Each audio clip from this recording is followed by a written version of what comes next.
Justin Bieber's record label is reportedly forcing him back into pop music after his latest album didn't meet their financial expectations, and the behind-the-scenes drama is absolutely wild. If you want the hottest celebrity industry tea delivered daily, smash that subscribe button because we're about to expose everything the music industry doesn't want you to know. The whispers started circulating through Hollywood just weeks after Justin's latest project failed to generate the streaming numbers his label anticipated. Sources close to the situation reveal that executives are now pressuring the global superstar to abandon his current artistic direction and return to the bubblegum pop sound that originally launched him to stardom. This isn't just about creative differences, though. This is about millions of dollars and contracts that could make or break careers. Record labels operate like ruthless businesses where every dollar invested must return with interest.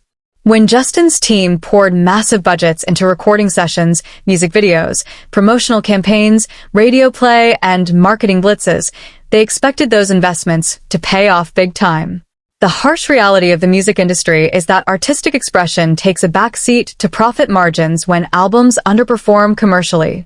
Justin's label reportedly spent over $15 million on his latest project, covering everything from studio time with top-tier producers to elaborate music video productions that cost more than most people's houses.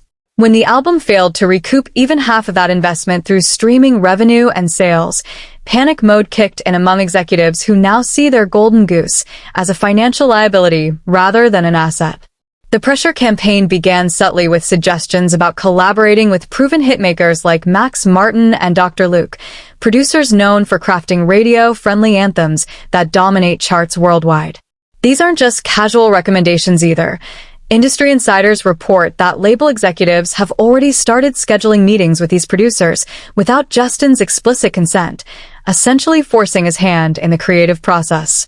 What makes this situation even more explosive is that Justin has been vocal about wanting to explore more mature themes and sounds in his music. He's repeatedly expressed interest in diving deeper into R&B influences, experimenting with alternative production techniques, and collaborating with underground artists who don't necessarily guarantee mainstream success, but offer authentic artistic growth opportunities.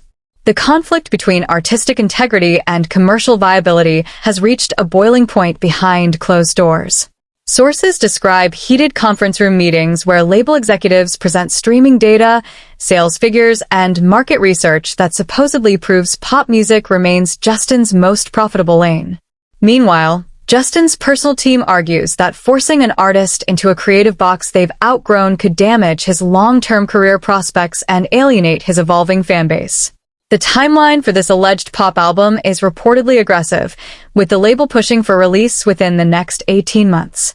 This accelerated schedule would require Justin to immediately begin working with their chosen producers and songwriters, leaving little room for his own creative input or artistic vision.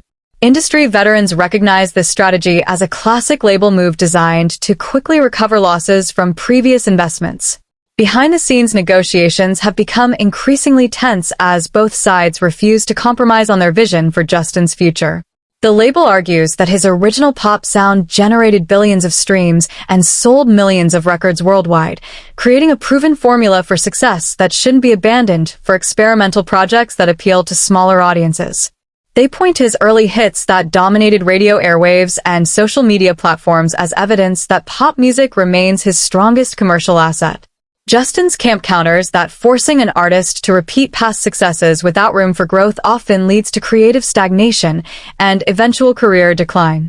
They cite numerous examples of artists who became trapped in their own success, producing increasingly stale versions of their breakthrough sound until audiences lost interest entirely. The fear is that mandating a return to pop music could turn Justin into a caricature of his younger self rather than allowing him to mature as an artist. The financial stakes couldn't be higher for both parties involved in this standoff. Justin's contract reportedly includes specific clauses about album performance and commercial success that could trigger penalties or reduced creative control if certain benchmarks aren't met.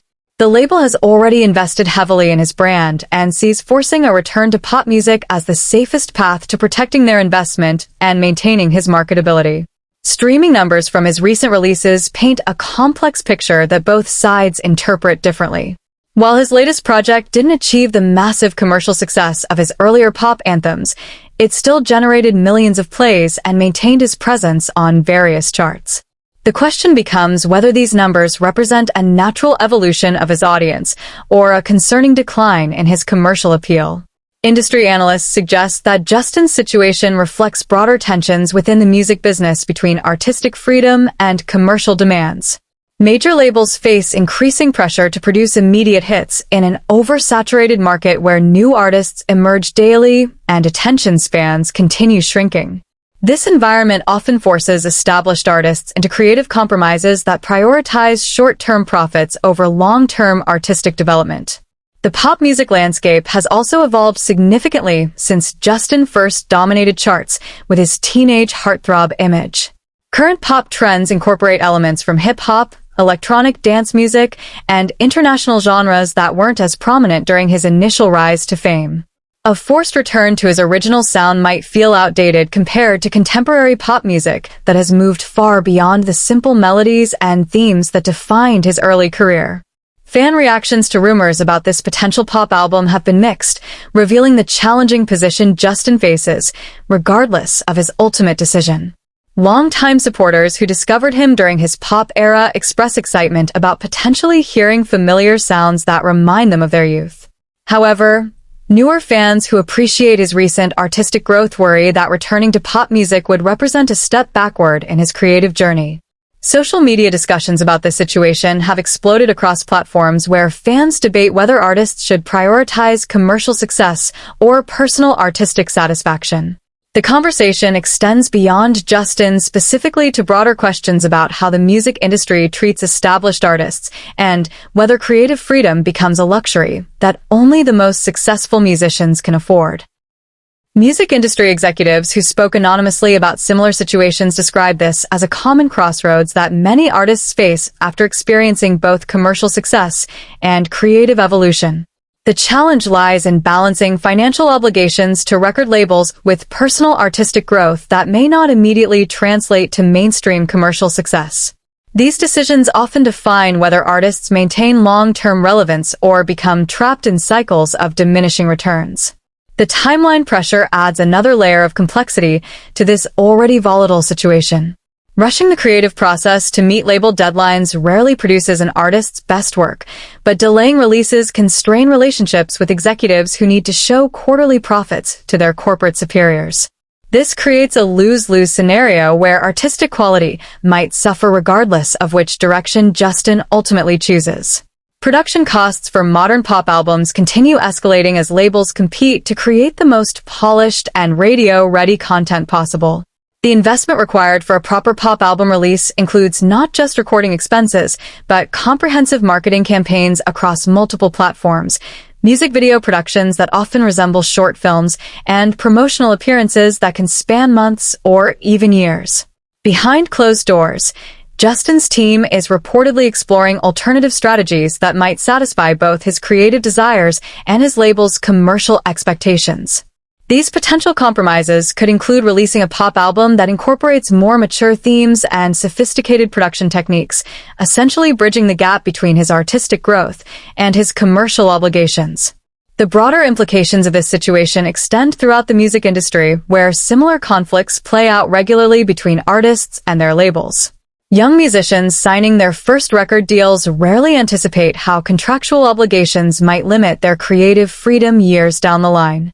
Justin's current predicament serves as a cautionary tale about the long-term consequences of early career decisions that prioritize immediate success over artistic autonomy. International markets add another dimension to this discussion, as Justin's pop music has historically performed better in certain countries, whereas more recent experimental sounds haven't achieved the same level of commercial success. Labels often consider global market performance when making decisions about artistic direction, sometimes prioritizing international sales over domestic creative preferences. The resolution of this conflict will likely set precedents for how major labels handle similar situations with other established artists who want to evolve beyond their original successful formulas. Industry observers are watching closely to see whether Justin's star power gives him enough leverage to resist label pressure or if commercial realities will ultimately force him back into the pop music lane. Regardless of the outcome, this situation highlights the ongoing tension between artistic integrity and commercial viability that defines much of the modern music industry. Artists at every level face similar pressures to repeat past successes rather than risk failure by exploring new creative territories. Justin's high-profile case simply makes these universal industry dynamics more visible to the general public. The next few months will reveal whether compromise is possible, or if this standoff will escalate into a more public dispute between Justin and his record label. Industry insiders suggest that both parties have too much invested in their relationship for it to completely deteriorate, but finding middle ground that satisfies everyone involved will require careful negotiation and mutual respect for each other's concerns and priorities. Don't forget to subscribe for more exclusive celebrity industry drama because trust me, this story is just getting started and you won't want to miss what happens next in this billion-dollar battle between artistic freedom and corporate control.